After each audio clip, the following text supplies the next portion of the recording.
Mr. Felice, how are you this wonderful evening? I'm doing great, Dr. Floss. How are you doing? I am great. It's nice to see you without your mouth packed with cotton balls, huh? At least I'm able to talk today. And I bet you it feels a lot better. You were a real trooper to pull that one off. That was nothing less than Herculean to come from the dentist and join Yeah, us virtually. I was actually in pain for a couple of weeks too. Really? Yeah, Oh boy. yeah.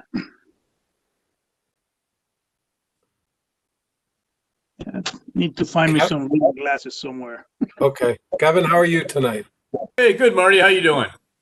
I am doing well. Did you sign up for your vaccine, being the college instructor, or what? I didn't know that put us into any special category.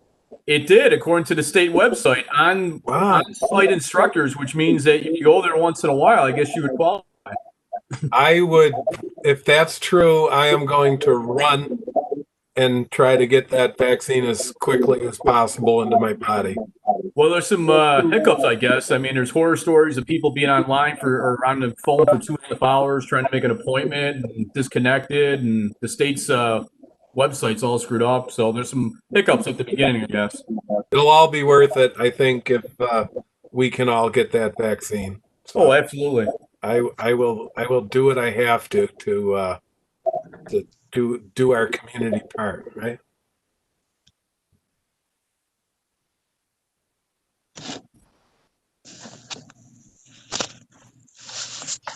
How are y'all doing today? Drew, how are you this wonderful afternoon?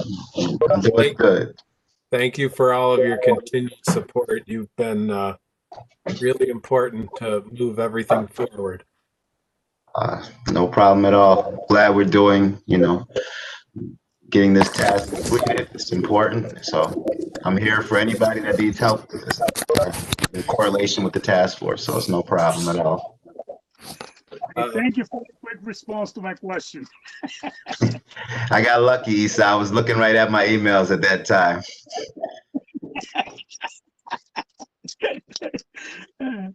But no problem at all.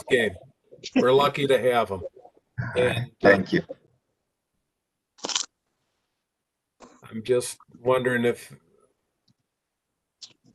how long we should give folks to get in. I wish I could see everybody's beautiful faces, but that's just the professor in me. If they're students, you have to see them because they might not be paying attention. They might not be even in the same room. So to keep people honest, good education is worth it, right, Professor? Yeah, it's informative. Yeah, we had some advisement today, opening day tomorrow, so it's busy this week trying to get students signed up. So yeah. Again, another effort well worth the. Oh, definitely.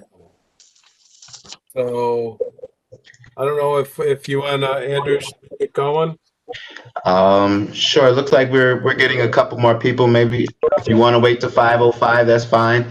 Yeah, I do have the work that you wanted to share. I am able to share that, and we can start with the 2017 calls first, and then go to the 2019 calls. Great. Okay. That's great. Yep. Thank you. All right.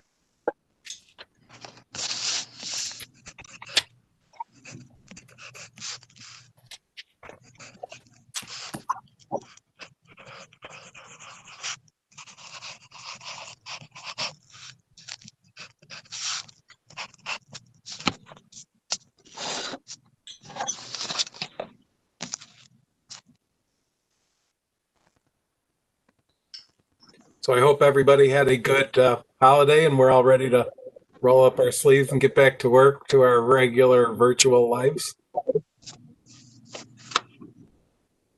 I guess nothing's traditional anymore, right?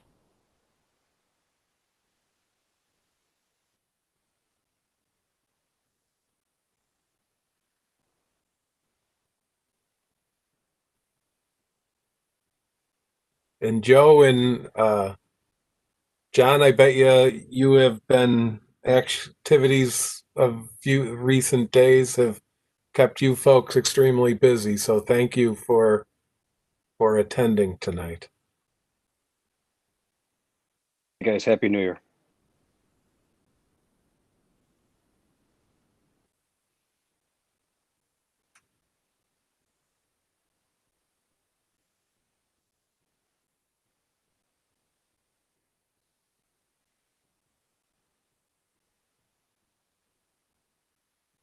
Drew, you got any bad jokes? Anybody got, Issa's got to have a father joke in him left.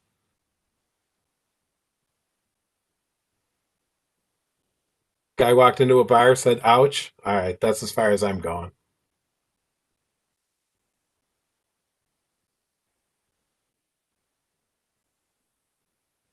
All right. Oh, see that extra time paid off.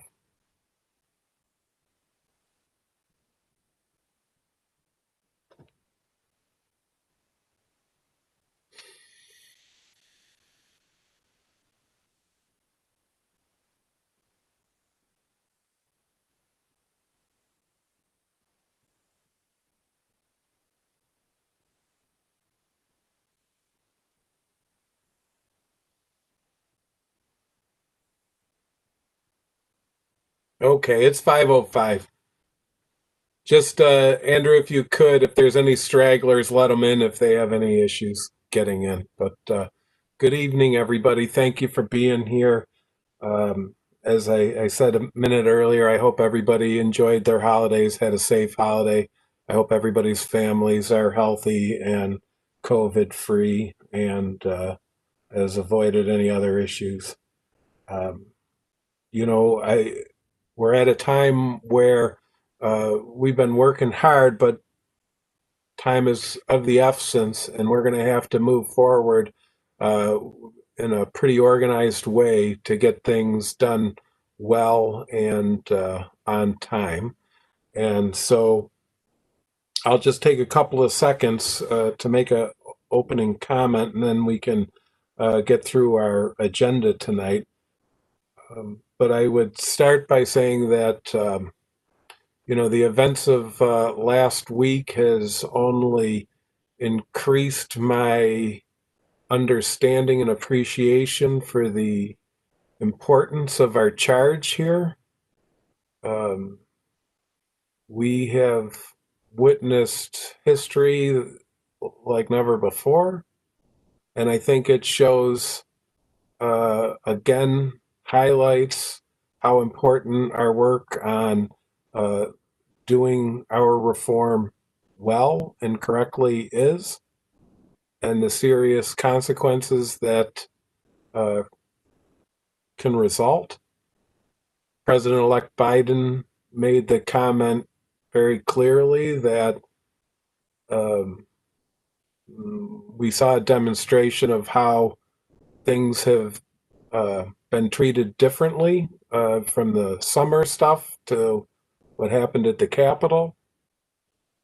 And I would also say that our charge is even more important with the knowledge of officers that have given their lives this week so that we can enjoy our values in this community and all of our communities. And they gave their lives so that we could share those.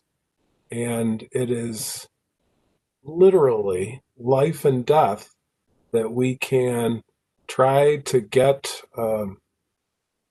policing in this country to a place where we can improve public health and safety while at the same time keeping our officers safe and out of harm's way.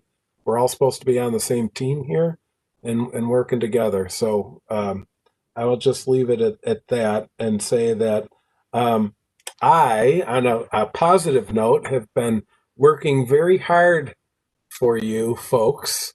I was hoping that Mel would be on the call um, because she would appreciate that. I don't know. I've probably spent the last 2 full-time weeks of worth of work trying to analyze the data that we have. And and we have some examples we can start to go over, but I would, and I'll make some observations. I'd also say that we've been extremely lucky to have Dan Ditchkowski, Deputy Ditchkowski, at our side. He has supplied us with a tremendous amount of information in response to our queries. And I believe everybody received those emails. Is that true? Did everybody get emails on issues of complaints and no-knock warrants and issues like that? Yes, no? Okay, well, I received them and I'll share them. I'll have this stuff shared with you. I can share some tonight. But he's done a great deal of work, and the sheriff's office has done a tremendous job to facilitate the information requests that we've made. So I want to be sure to give credit. And there was an analyst that worked several different days responding to my requests for specific types of data. So she should be commended as well. So I guess just to get to it, I can make my observations as we go. Drew, could you pull up and share for everybody the Erie County Sheriff's Office 2017 calls for police services? And I'll make a couple observations. The first is that I had many issues, and one of the reasons why I had to work as many hours as I did is I was getting confused, and it turned out it wasn't me.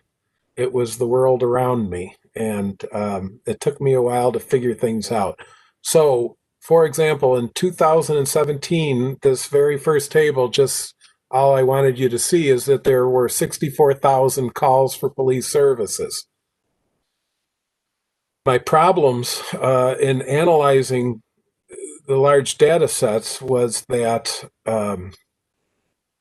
after I ran all of the data each year, it dawned on me, I thought I did something wrong. There was exactly 64,000 calls for police services. And my first response was, I've always been very proud of Erie County and its residents, but to perform in such a consistent way over 5 years, each year, calling the police exactly 64,000 times, obviously seemed incorrect to me. And as it turned out, after I digged deeper, it in fact it was a transmission issue, and that's all that could be sent. Where we figured it out, and so what I'm going to provide today is really incomplete data. So what this represents is 64,000 in each year, and it made it typically till August or September before we got to the limit.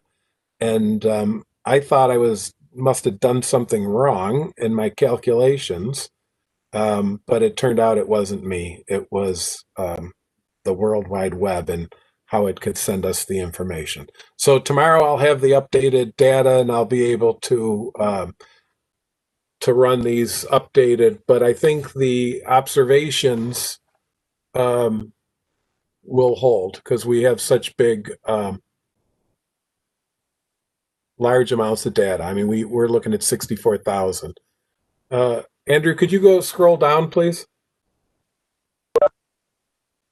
One of the things that I wanted to show that I was really impressed by was that the Erie County Sheriff's Office, this is a list of jurisdictions. It said city, but it could be a town, a village, what have you. There are 50 of them listed. So the Erie County Sheriff's Office responded over these 64,000 calls to 50 different jurisdictions within Erie County, and they're all listed there. Okay, Drew, if you go down to the next table, it'll be a little. Got to get through 50. Keep going.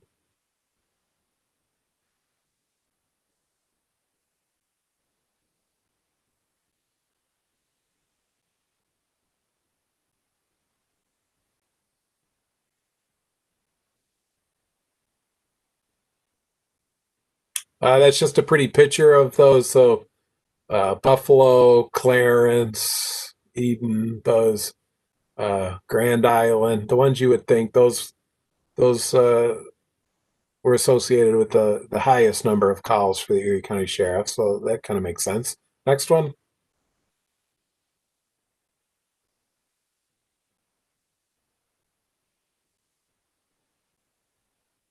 So what I did, and here's one of my observations.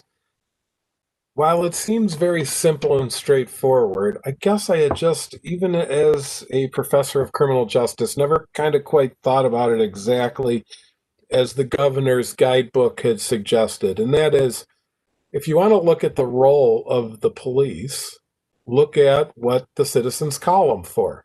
As simple as that is, it makes a lot of sense to me. And when I thought about that, these 64,000 calls for service included 15. What I have here is a reduced, I recoded things into a smaller table.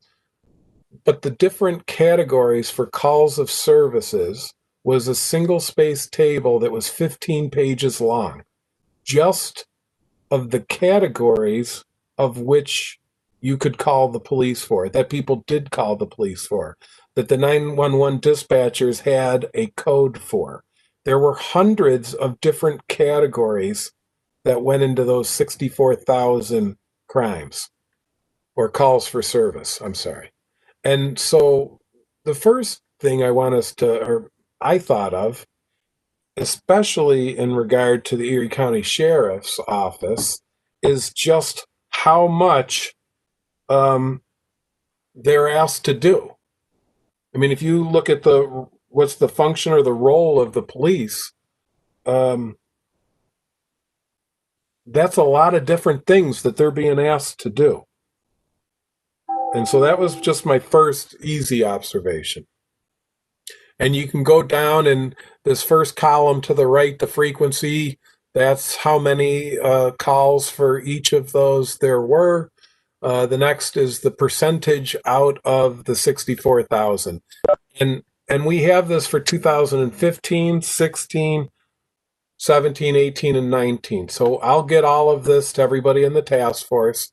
Thank you for scrolling down. And you can see, some of the bigger ticket items. Person or miscellaneous calls was a big one. That was 5%, 35, 3,500 calls, warrants, summons, subpoenas, stuff like that. Keep going down. But so I condensed it to 24 bigger categories from all of those hundreds, and that's just a picture of those. And you can see, again, the big takeaway is that what I coded as police calls for services is almost all of the calls. And those aren't typically, calls. I could have put EMS, I broke that out, but they're calls that aren't of violent nature. They're not involving serious or misdemeanor crimes. They're just calls for services. And that represented 95% of all of the things that the police were asked to do. In addition to those, we have these other categories that you can see there and how often they're asked. And I would even tell you that some things aren't included. Like one of the bigger ones is warrants, summonses, subpoenas. Well, the Erie County Sheriffs also serve other type of, what I'm thinking about are civil requests. So they may go and evict somebody from their home, or they may have to seize accounts, things that citizens, are really not happy when it happens, and they have to deal with those as well. My point about that is those aren't included. So, even with the numbers that we get, there's several large categories of things that the sheriff's office does that we don't completely have a handle on. Anyways, keep going down, please. So this last category, I broke those 24 or those calls for services categories into just three. So calls for services, general calls for services, and then type 2, which you could think of as a misdemeanor crime or a less serious crime. This is a uniform crime coding. And then type 1 crime. Those are the more serious criminal crimes people would consider felonies. And so another general pattern, again, about 95% of these tens of thousands of calls that the Erie County sheriffs and the road deputies are requested over any given year, and it's probably another 15,000 more once I get all the other data. 95% are regular, we need help, those types of calls. And the others break down to about 4 to 6%, it seems like, from year to year. So, and as would be expected, more less serious crimes, type 2, as compared to the more serious robbery, rape, murder, calls like that.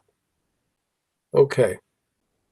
Could you share, does anybody have any questions about the 2017 calls for services before Andrew puts up 2019?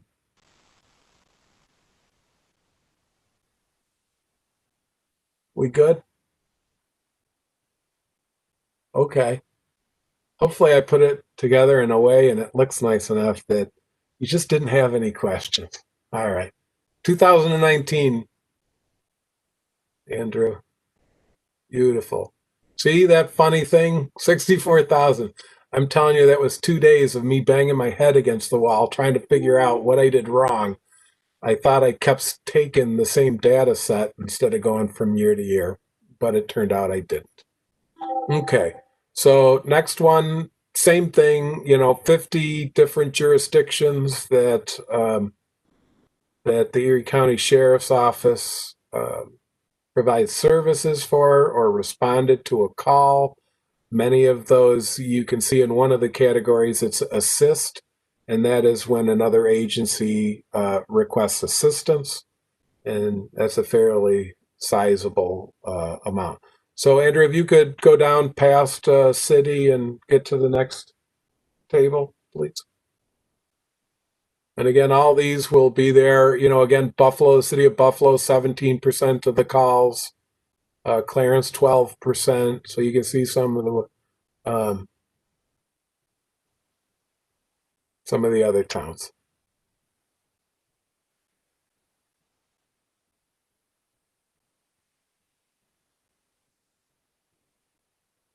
Maybe if you have your own favorite, you can look for your little town as you go. Keep going, Andrew.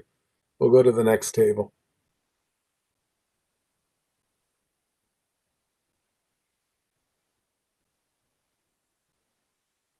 So again, this is where I recoded those hundreds of categories into 24. One of the ones that I did just for our purposes was activities related to community policing. So I made a category for community policing. But as you can see, accidents, when you pull it out, about 2.8% or 1,800 accidents that they responded to in 2019. 762 burglaries. Criminal mischief, 700. DWIs, 500. Medical assistance, a biggie, 5.5% or about 3,500 calls. They do a lot for, that person, miscellaneous calls. Those include things like missing persons, disturbed persons, what's the word I'm looking for? Confused persons, and any other person that needed help. I put into that category. So if you could go down to the next table. Marty, what's the difference? Marty, what's the difference between police services and community policing? Yeah, really none. we can and probably should make an argument that they go together. I pulled the ones that were titled, where the variables were titled something related to community policing, or they were called community policing, or a community policing lecture, or community policing demonstration, or community policing, something like that. So, but I agree with you. That's a great observation. Lots of these things can and should, in fact, be classified as things that the Erie County Sheriff's Office does as outreach to help and assist the public safety of Erie County. So, great observation. Marty, Yes. The group of child call, is that referring to the call was in reference to a child, or it was a call that was made by a child? No, the first one. It had to do with a child, a runaway, an abuse, a neglect, anything having to do a child protective services call, those types of things. It was about a child. Thank you. Thanks. Yep. And Bill, to get to your earlier comment, there 5.5%, 3,500 were for EMS and medical assistance. Another 1,070 were where they responded to a fire. I mean, if that's not considered community policing, when you look at what happened just a couple of weeks ago in the town of Tonawanda. I thought the officer acted without due care, ran into a fully engulfed building and pulled out some dogs. Great for him, but he was really lucky to survive. And all of those things, I agree, could be considered community policing or outreach. And it also speaks towards my opening statements early on, that I think if our goal, like the governor's guidebook says in the beginning, is a community policing model, then it's important for people to understand, be educated about, but also for the rest of us to realize that all of those things go towards building positive relationships with law enforcement. You pull somebody out of a building that's on fire, they feel better about you. So next table, unless there's more questions about these individuals. And again, I'll share this with everybody on the task force.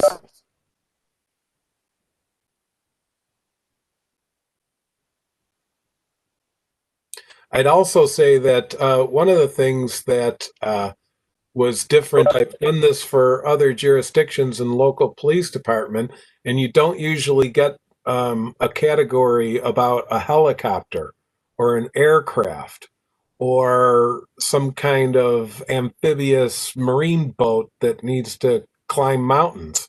But the sheriff's office takes care of those things as well. They have dive teams like many towns do, or some, but or at least the city, but they do a lot of different types of things that I think most people wouldn't typically think about when you talk about the Erie County Sheriff's Office. So this is just a visual for those categories. Again, you can see pretty much the same trend as the last one when we looked at 2017. You go down to the bottom one, Drew.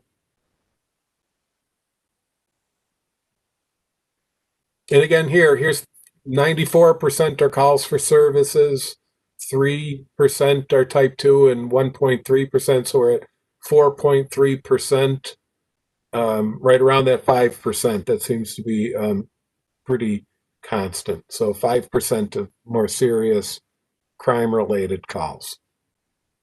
Okay, so that is that part of the demonstration today. That will conclude. Oh, yeah. Is there? Yeah, that's just another picture. Thought I missed something. So moving on. since you guys said you didn't get it, I am going to go out of sight for a second, and you can just listen to me. I think that we were shared some other information that I think speaks very positively for the Erie County Sheriffs, and I had no idea what was going to be sent our way. But if you think about it, here, I'll come back to you for a second. If you think about it, we're talking about, right here is 60,000 calls, and we're only getting to August or September.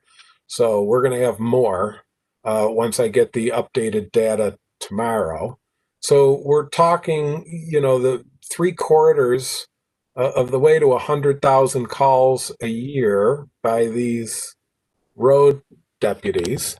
And from that, in 2017, I can tell you there were 3 complaints across the whole Erie County Sheriff's Office related to the road patrol. 2018, 8. 2019, 3, 4, 5, 6, 7, 8. So we had 2 8s and a 3 over the last 3 years. And all I have is how it's classified as either on-duty conduct or off-duty conduct. So they're not even all while they were acting as a police officer. So that was surprising in a positive way that there were so few complaints generated. One more thing I thought was very interesting. Let me duck away here.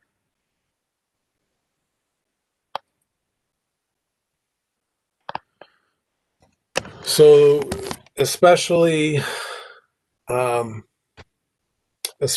since Breonna Taylor's case, we have been looking with a microscope about no-knock warrants. Okay? So since we asked the Erie County Sheriff's Office, they provided us with that information, and I can tell you that this was very interesting to me. So in each year from 2014 to 2020, there were between, well, let me say 2014 and 2019, because 2020 wasn't complete. We had a low. Well, let me back up and say that I've did a little probing and found out that the Erie County Sheriff's Office uses typically the narcotics division to run these no-knock warrants, and it is not the SWAT team. And so we had a low, I'm looking, of 25 warrants in 2015 and a high of 56 in 2018. And of some of the information additional information that I received, there have been 0 warrant applications that were denied by the court. So every single application, which those, by the way, totaled, when you include the part of the year in 2020, a total of 276 no-knock warrants, okay, between 2014 and some of the way into 2020. 276. Again, all of those that were sent to the court were approved. Interestingly, I thought there were 10 that were approved by the court, but after further investigation, the Erie County Sheriff's Office decided to decline to enforce that warrant. So that showed some caution on their part. And out of those 276 no-knock warrants, there was one case of less than lethal force used, and it was a taser. I got to the last piece of information and my eyebrows started to raise, but then I read the rest of the sentence. There were 3 fatalities, but they were all aggressive dogs. So no people. If you know law enforcement in Western New York and you read the papers, you is a problem that the Buffalo police have faced, and I can assure you that the number of dogs that have died from Buffalo police officers is way more than 3. So I was positively impressed with that data. I didn't know what to expect, but anybody have any thoughts? Yeah, this is Isa. Yes. Will it be possible to actually obtain the demographics of all the no-knock warrants that were requested? And also, what was the outcome of the so-called no-knock warrants, and also the reason, or let's say the reason why they were requested? I mean, what were the underlying charges for the request of the warrants? So I don't know. I don't have an answer for you right now. No, I understand. I mean, but what I would say is I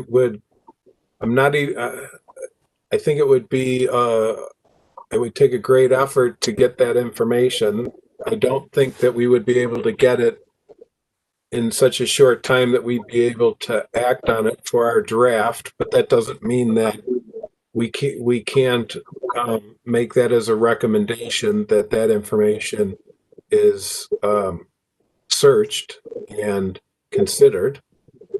But I agree that most of these, I would imagine, and I don't know if anybody from the sheriff's office wants to weigh in here, but my guess is nearly all of them are for drug distribution and fairly sizable quantities. But Yeah, I'm not sure about that. This is Dan from the sheriff's. Yeah, can you speak up? Yeah. Can you hear me? Yes. Okay. Yeah, those are from narcotics. Those are all narcotics no-knock warrants. And Isa, I don't know if they currently keep track of demographics on those cases.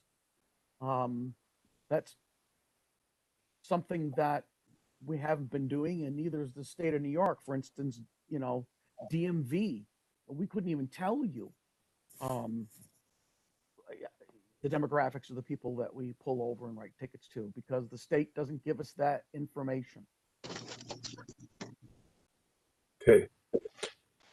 Okay, so that is, especially when you talk about race, unless somebody has, maybe you could pull that from a court record, but again, I think that would take a lot more work. And I think as we go forward, as we look at what information we get, that may very well and should in fact generate some recommendations so that people can take a better look at this and find out those questions. Although from a mathematical standpoint, combining, the last 2 things that I told you, the outcomes of those 278 no-knock warrants plus the very minimal number of complaints generated from year to year, And my guess is, as far as the no-knock warrants, I don't know if any of them are related to no-knock warrants. Most of the ones we look at, we can figure out that they're not part of a no-knock warrant. But so I don't know if we could figure that out, not at least quickly. Okay. Hey, Marty, got a question for you. Sure. Circling back to those calls for service, if I heard you right, you said that 17% of all the calls for service in 2019 were associated with the city of Buffalo. Was that correct? Yep. Did you have to do any deep diving on that? I mean, that's an impressive number. Obviously, Buffalo being the most populous area and have a much larger police department, were you able to deep dive and see what most of those calls for service involved? I mean, for example, were they transport by jail deputies of prisoners, prisoner transports, or anything like that? Good question. I'll write that down, and I can't answer. I think your question sufficiently with what I have. However, I can cross-reference the city of Buffalo by those call descriptions, so I can at least find out what descriptions were associated with the city of Buffalo. Yeah, I mean, what I'm thinking is, I mean, that's something that's a positive thing for the sheriff's department that they want to highlight. But I mean, that someone would challenge that and say, well, geez, I mean, you got a full-time police department and, so many cops in Buffalo, and 70% of the calls for service for this department is associated with the city of Buffalo. I think that's impressive for this agency. But I could see someone challenging that and saying, well, exactly, what exactly are they doing in the city of Buffalo? And 17% was something that caught me off guard. And again, it's an impressive thing for that agency. Sure. And one of the things that makes me happy as a researcher in this field is taking the data and manipulating it in an understandable way so that these kinds of questions get generated. And then I'll let folks like you, Kevin, that have a much more experience to help figure out which ones are most important and how we should interpret those. But this is, that's an exact example. So I can certainly look into what those calls for service descriptions were. So good observation. Thank you. Anybody else have any comments or questions, or like Kevin, more work for the professor? Gave me homework, just like one professor to give another one some homework. Just a comment on that same subject. As you realize, the county seat and county offices are spread out all over the city of Buffalo, and it is very possible that any time that the probation department calls the sheriff for requesting assistance or transportation from point A to point B, that may be charged to the city of Buffalo. And I'm sure that other county entities within the city of Buffalo are also utilizing the sheriff for such. I agree. I think for sure. And I don't have my list of individual categories handy, but I know transport was one of those categories. So that's one of the things that W. Ditchkowski, shared with us early on, that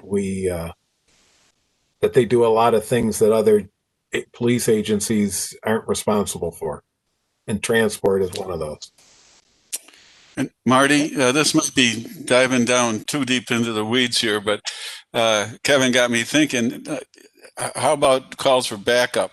Like in Springville, there's Erie County Sheriff, there's the village police, and they often respond to the same call. Who gets there first? Who takes it? The more serious matters are given to the Erie County Sheriff, I'm told. Even sometimes they're the state police. I mean, I don't know how they're all coded, and I don't know if that would be a significant difference. No, it is important, and I pulled it out as its own category. So I can tell you in 2017, for example, they assisted other agencies 5,171 times, or 8.1% of that 64,000.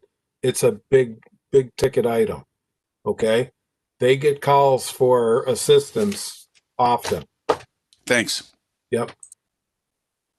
Another great observation.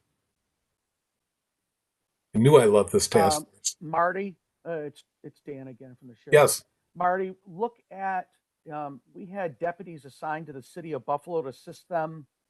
I forgot what they called it, what operation it was called, but we had a sergeant and I think a contingent of deputies that were responding to calls when in the summertime. And I think it was quite a few times we've done that. So that could be why those numbers are high. Sure. But if there's transport numbers in there, then clearly, yeah, Kevin would be right. The transport numbers, I would pull out. Instead of guessing, I'll be able to tell you exactly what Buffalo is, what kind of calls, and a percentage. I should be able to. So I'll get back with everybody on that one. But yeah, those are all interesting and important observations. Does anybody else have anything else? At least on Hey, the Marty. data? Yes. Marty, it's Jim. Just a couple things too. Sure. On the City of Buffalo calls, as you probably know, the Sheriff's Department provides the security to the county buildings, which are in the City of Buffalo primarily. So that's going to account for some of that. And then on the assist calls, and the guys from the Sheriff's Department can speak more intelligently than me about this, but because of the type of assets that they do have, and you mentioned some of those, but particularly the helicopter and some of the other specialty units that they have in their special services section, those are all going to be, I would imagine, assist to other agency type calls. So if there's a missing person at Chestnut Ridge Park, might start as an Orchard Park call, for instance, and then, turn into a Sheriff's Department assist, or you name it, right? I mean, anything that you could think of with the helicopter and the Marine unit and so forth, those are probably all going to be assist calls, but just something to think about when you look at those. Not that they're any less important, they're probably more important in many ways. Yeah, right. That was my thought when you were saying that, is those are important things that take time and resources, and our communities are asking and wanting those services. So, or at least and that would also go out for their SWAT team. I mean, that's used throughout the county, and those are just assets that smaller police departments just are not going to have a helicopter. Obviously, nobody has a helicopter but them. So those kind of things. Mm-hmm. So it's actually a smart use of services. Yeah, I agree. A lot of times, the other jurisdictions don't need some of these things. The bomb squad, for example. Everybody doesn't have an amazing bomb squad like we do in the Erie County Sheriff's Office, and so if a bomb call gets anywhere in the county, I'm sure that the sheriff's office is going to take the lead there. Okay, great. Thank you, Jim. Yep. Marty, this is Missy. Hi, Missy. Hi, I can tell you that for just the Corn Festival, we use the sheriffs for bomb squad, SWAT team. We bring out the horse unit. I don't know if that's the right name for them. But I bet there's a ton of examples of just community services during community large events that the sheriffs are used. Sure. Because, of course, Eden does not have their own bomb squad or SWAT team. I can promise you that. But do you have an official corn shucker position? No, that's not true. Okay. No, that is not true. No. Yeah, and K9 is something that they offer as well. I know that they assisted a bunch with K9 investigations or stuff like that. So we keep getting back to something that I don't want us, because I'm going to ask the subcommittees to start thinking and working. But there's just an amazing amount of things that these road deputies are asked to do. And when you ask people about why they go into law enforcement, often it's because every day is different. And I think this is one of the examples that we can say. I mean, there's literally hundreds and hundreds of different calls that they respond to. So just makes it more valuable, I think. Okay. Anybody else? Questions or comments on any of the data that we looked at that you'll get? Okay. I guess I Yep. have one question. I'm sorry, Marty, just thinking out please. loud in my head. So I guess this is more for on my subcommittee, but anyone on the phone know that does the sheriff's office ever train or cross train with other departments or agencies that they assist? Would be a question that I would have. Gotcha. Boy, that was a good question too. Yes, we do. Can you give us a for example? I think the SWAT team does, and the bomb squad, they train. It's to let the other agencies know or be prepared that what services are available when we come in. But otherwise, you know, if you're talking about what kind of training are you talking about, it would probably be related to our special services.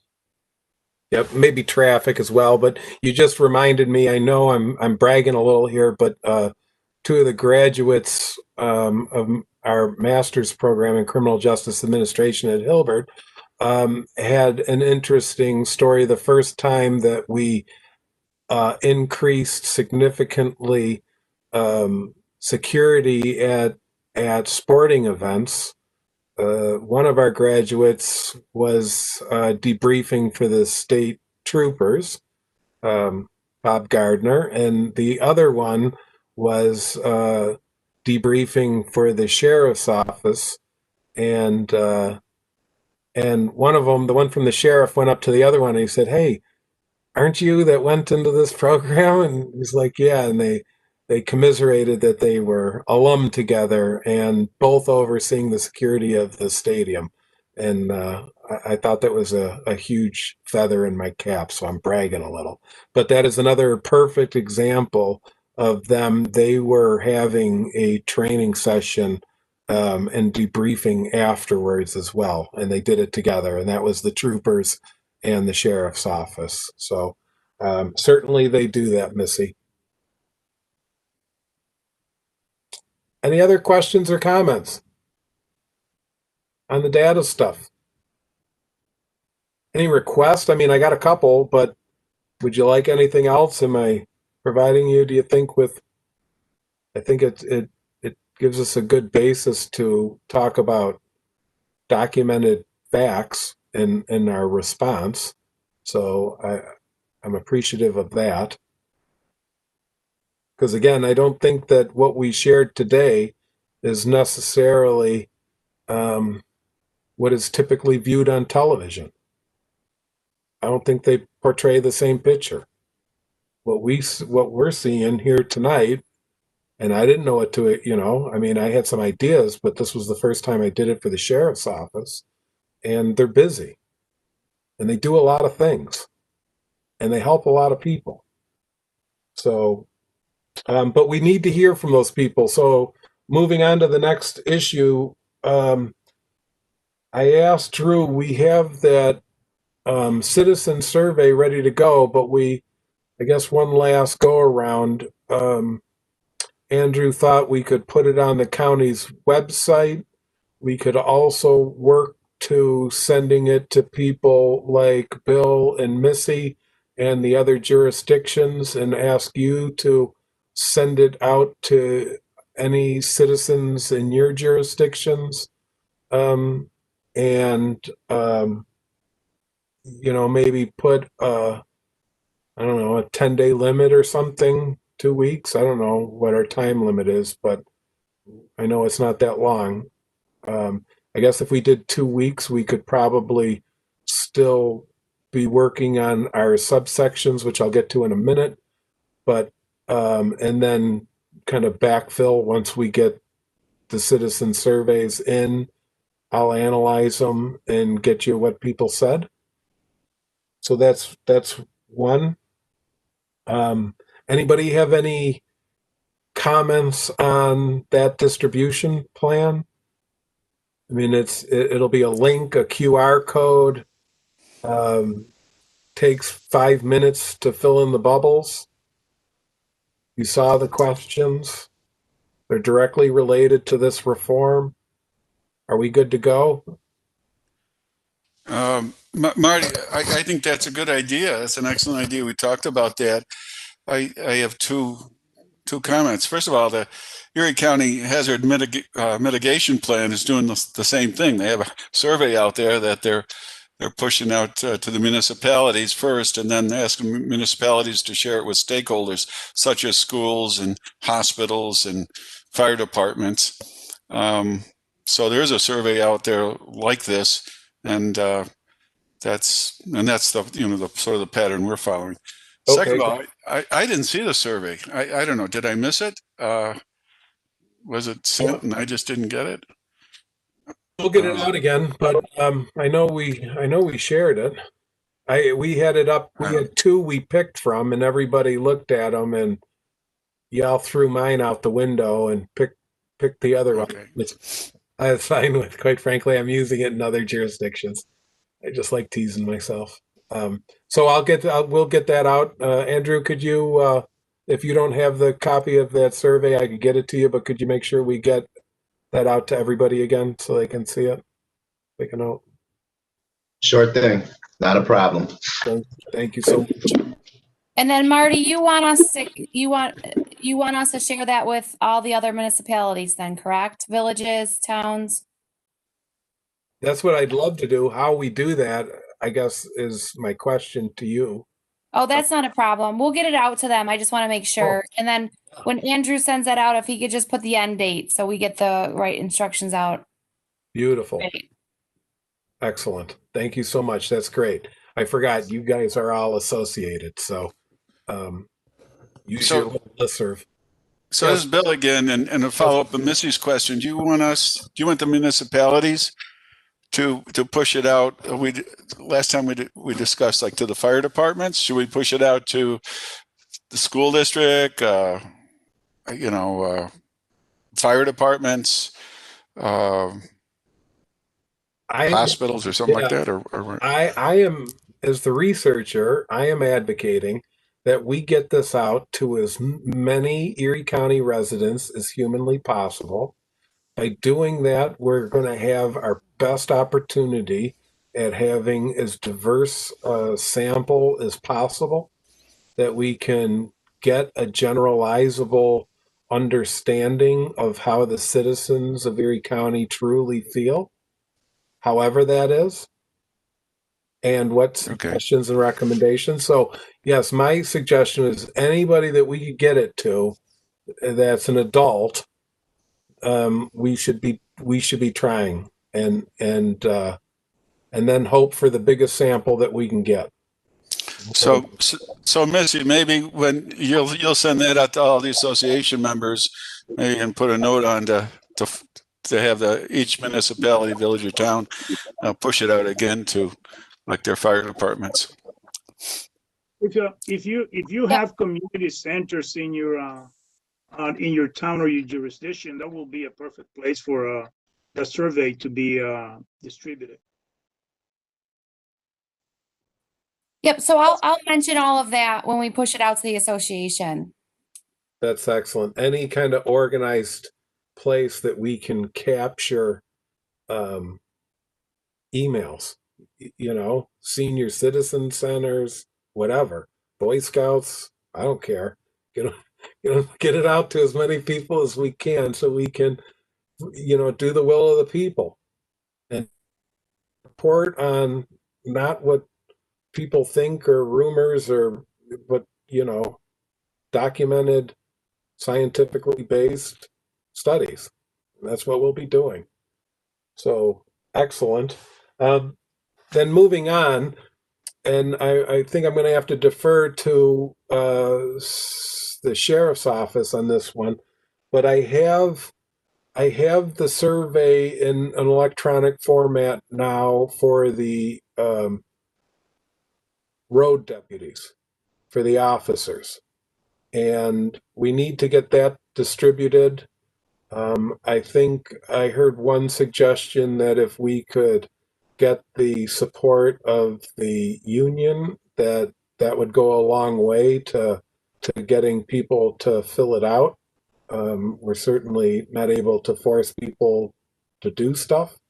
So whatever we could do, whatever process, is there a process that by which we could get this sent out to all of the associated deputy officers?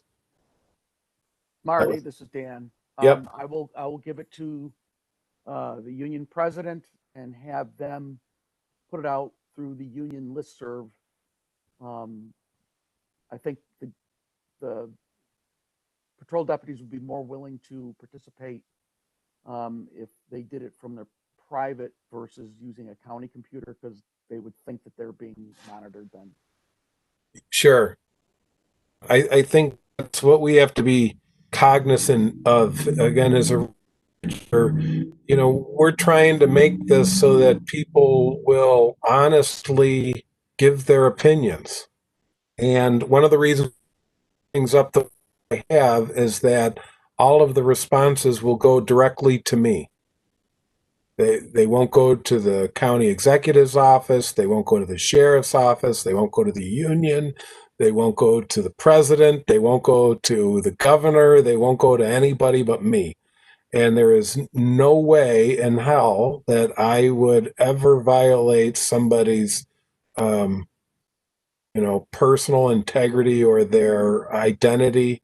In no way will somebody be harmed. So they could say whatever they want, and it's not going to be tracked back to them. I will put my reputation on that. And so far I'm batting 100. So I'm very careful about that.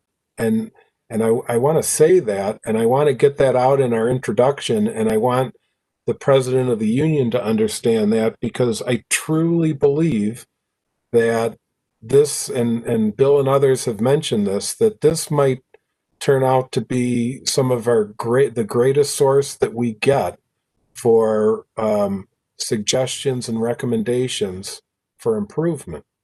And my guess is, my history of working with officers is that they are very good at solving problems.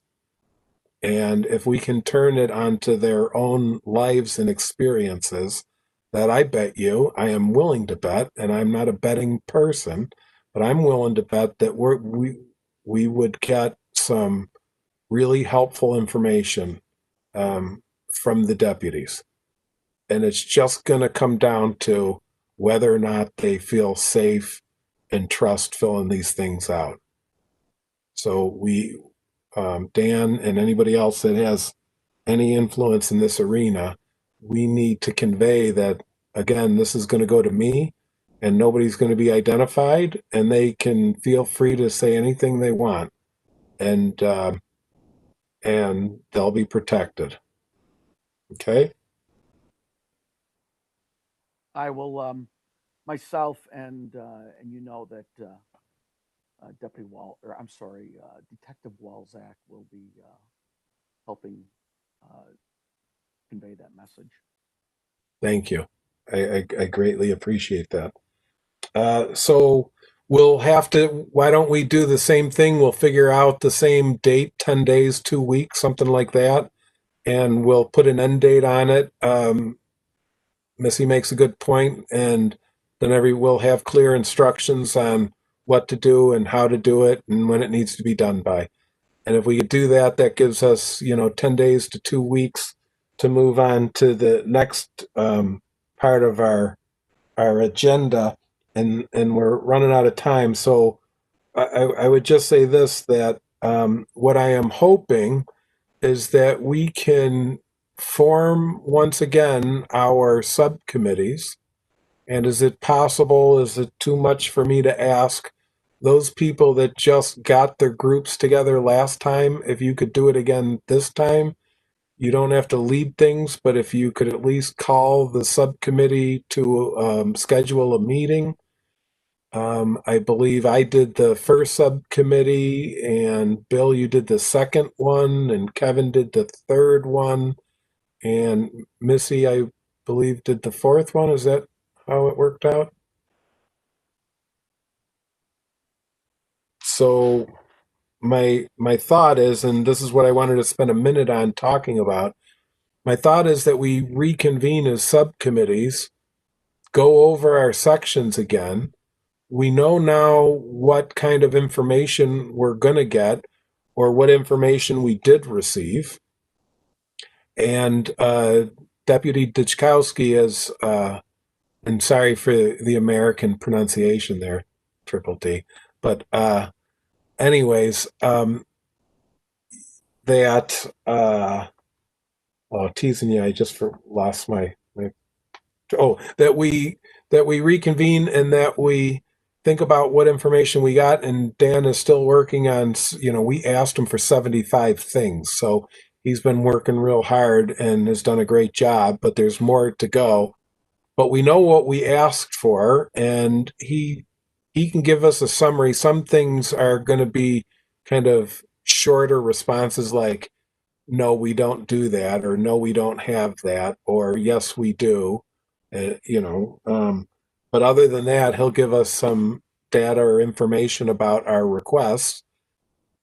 So we'll know what we're going to either have or going to get. And I think that we could at least meet and kind of outline how your subcommittee section will look like when we write it up.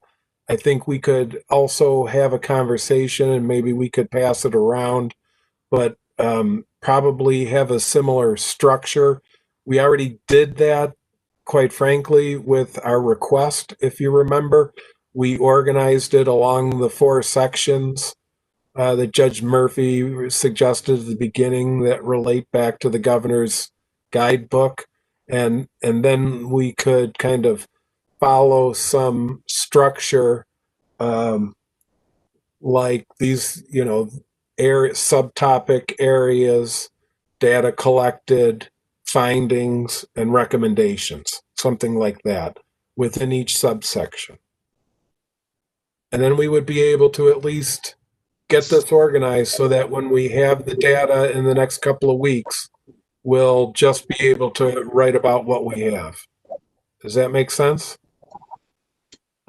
Yes, Marty. Do we have an estimated timeline when the subcommittee will be getting some of the information that was requested, whether it be it on a paragraph format or data format or anything like that? Do we know? Do we have an idea of that? Because that kind of will drive like when the subcommittee should actually get together. Yeah. Okay. So I'll defer to Dan in a second, but I would say we have a bunch already, and we'll share that with what we have, what was provided to us, and the other things. I know he's been working hard.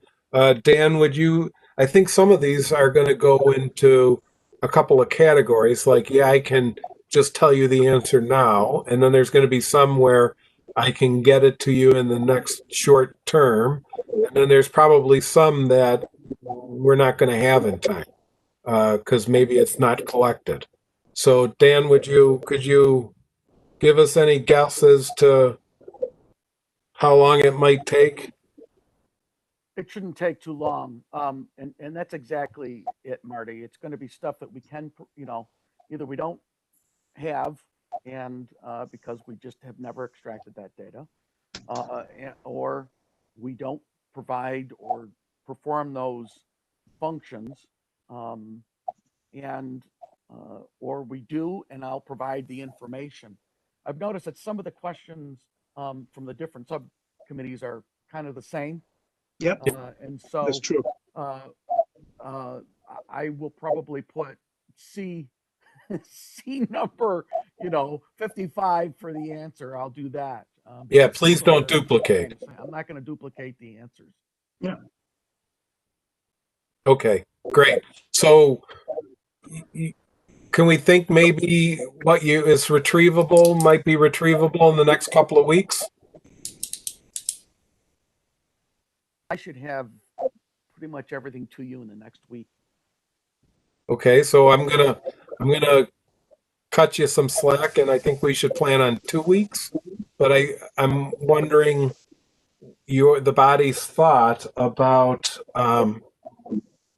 whether we do this organizing meeting first and then have another one as soon as we get everything, and I share whatever we have now. I mean, a lot of the stuff like the calls for service is going to be important. The complaints that we have, that's going to be important to a lot of things. And the calls for service is going to provide a lot of feedback for many different sections. So what is your thought? Do you want to meet? Should we try to get the subcommittees to meet next week once, and then the following week when we'll have everything? Your thoughts?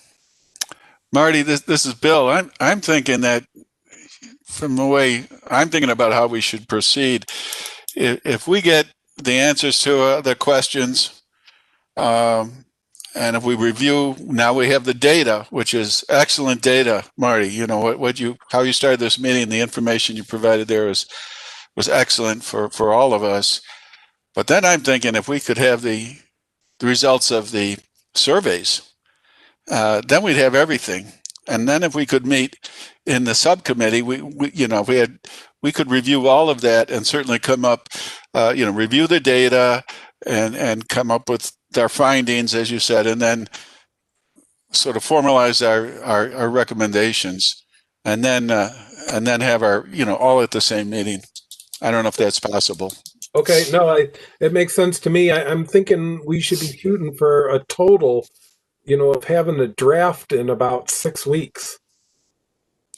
We're in January. We need it in March so that the county legislature can do their stuff, and the county executive could submit it by April 1st. So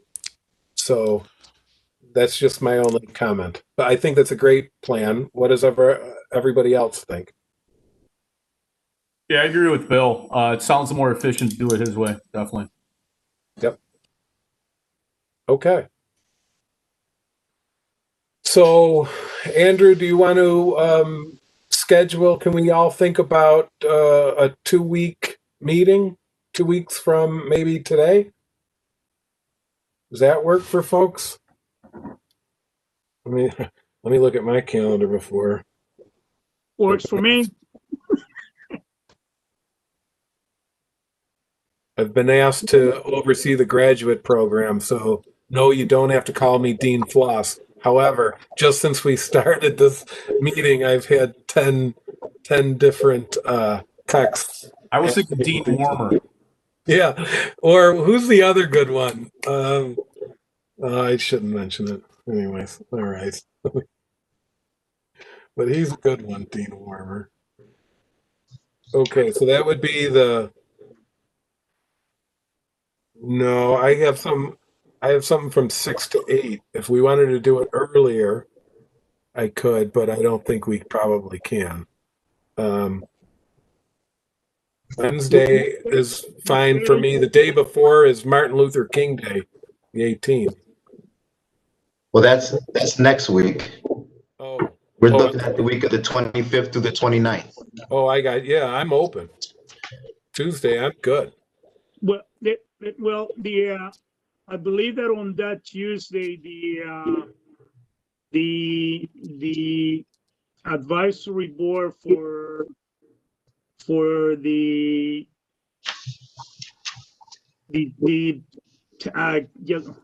sorry, I'm drawing a blank here.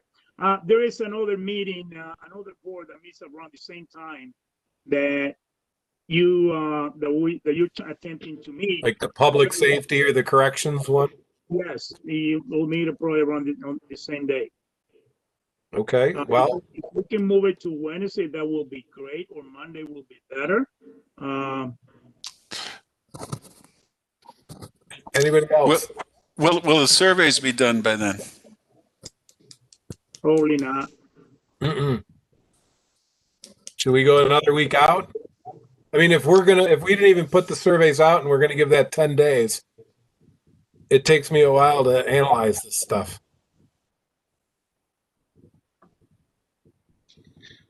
Well, I would rather have the results of some kind of data from the surveys back before we meet again in our small group to go along with the data that was presented today, and what we're going to get from those 75 questions. So then how about February 2nd? Tuesday, February 2nd. Another week out. Either the 2nd or the 9th, but then we'd only have a couple of weeks to write it all together. Yeah, it works for me. Suggestion, Marty. Yes, please. As soon as you get the information from Dan, if you can just push it out to the subcommittee members, and that way the subcommittee members can actually look at it individually, with the exception of the survey information that may come in, probably by within the third week. But as soon as you get the information from Dan in regards to the 74 questions and whatever all the information, all the data that you have been receiving, and you push it down to us, we can actually take a look at it. And next time we meet, we'll have a more intelligent conversation about it. Yep. Okay. So tomorrow, Andrew and I can work on getting what we have out to everybody. If I get the data tomorrow, because we already wrote the program that should run all of this stuff without any hiccups. Everybody do a St. Francis prayer for me. As long as that all goes without a hitch, then, within another day after that, I should be able to have everything recalculated. And so, that should be the beginning of the week. We could get that out to you. So as soon as I get that done and we get full years of data, complete information, then you'll have that next week, and that'll give Dan some time, hopefully, to knock off a bunch of other punch items, and then and we'll get that out to you as soon as we get it. We'll piecemeal whatever we get out to you right away. Okay. Just a suggestion. I was looking at that last week of January. Maybe if we only met for maybe about an hour on the Thursday, the 28th, just to see where everybody's at with the information. And then we go like full force that next Tuesday, just so that if people don't have information by that Thursday, we can expect when to get it. And everybody understands. People might have some information already, just so that we touch base and we're not so far off. Because I think 3 weeks out could be a long time. And then if we meet that third week out and everybody still doesn't have access to the information, then we're going to kind of be behind the 8 ball a little bit. But that's up to you guys. Just a suggestion. I'll just mention a positive attribute of that suggestion, Andrew, and that is, it just dawned on me there are several people not in attendance today, and so they'll be out of the loop. So maybe if you could take another note, we should maybe update them with an email, whoever didn't attend tonight, and then but another email, and I wouldn't think it would be an hour, but at least another quick get together to make sure we're all on the same page is not a bad idea. Great idea. Great idea. Okay. So and I think, Marty, the agenda for the subcommittee should be to outline the data and that concerns a particular charge, chapter of the New York State recommendations, and the findings they've had in like a conclusion, and also to draft the recommendations, so that and get all that in written form so they can just send it to you for the next meeting. So for pulling all this together, all the summaries of all the data and analysis and the form, you'll have a lot of that drafted already for each section. No, I think, and not only that, I think you just provided, a good outline that we should all follow, because then it will seamlessly, whoever puts it together, whoever works on it, it'll all be apples to apples, Yeah. And that way, I think you can get that done, after the subcommittees are done, and that it's just a matter of pulling it all together, and it's not going to take you that much time, Sure. or whoever does it. Said like a awesome, recently retired English teacher. There you go. Yeah, and Boy, this one's going to come home to roost. I'm glad I reminded myself that you're an English teacher. All right, great. okay. I've got a professor and I have a PhD student, and I got so many brain cells on this report. This is going to be good. And then, unfortunately, you got to have me. So, one downside for all these positive roses that'll be fine. Just one thorn. Anyways, so I think we did a really great job tonight. I apologize for keeping you over, but I'm good. I think this was really productive. Does anybody have any questions or comments or anything for the good of the order? I have a quick question. I just feel a little lost on the time frame. So we're going to meet on the 28th for an hour, but are we meeting with our subcommittees prior to that? And then we're going to meet again the following week on the 2nd as a group. I guess I'm just. Missy, just 2 meetings, one, and they're going to be all with us. I mean, we'll do this short meeting on the 28th, and then did we agree that we'll all meet as a group on what did we say, the 2nd? The 2nd. Okay. And then immediately after that one, we're going to have to break up into subcommittees and do Bill's bidding and come up with outline of the data and the findings and the conclusions and the recommendations and for our sections, and then everybody can ship it back off to me and I'll find some victims to help me put it together. Okay, great. Thank you so much. Okay. Or Marty, I hate to put it, or if we meet on the 28th and we get everything, we have our general discussion and talk about all the data, we could go right into a committee work the next meeting. Yes. Right? Yeah, that's maybe we can decide then. Then. I think that's another great observation and positive attribute about this approach, that I have so much confidence in all of you brilliant people. We're going to have another amazing meeting, and all this world's problems are going to be solved, and then we'll just break right into subcommittees and get on with our charge. I like that. And if not, then we have the next meeting, right? We have a fallback plan. Okay. Anybody else? All right. Well, what does St. Francis say? Hold and keep you? Anyways, have a great night, everybody. And have a great evening, everyone. Yep. Thank you. Thanks. Thank you for your time. Have a good night. Yep.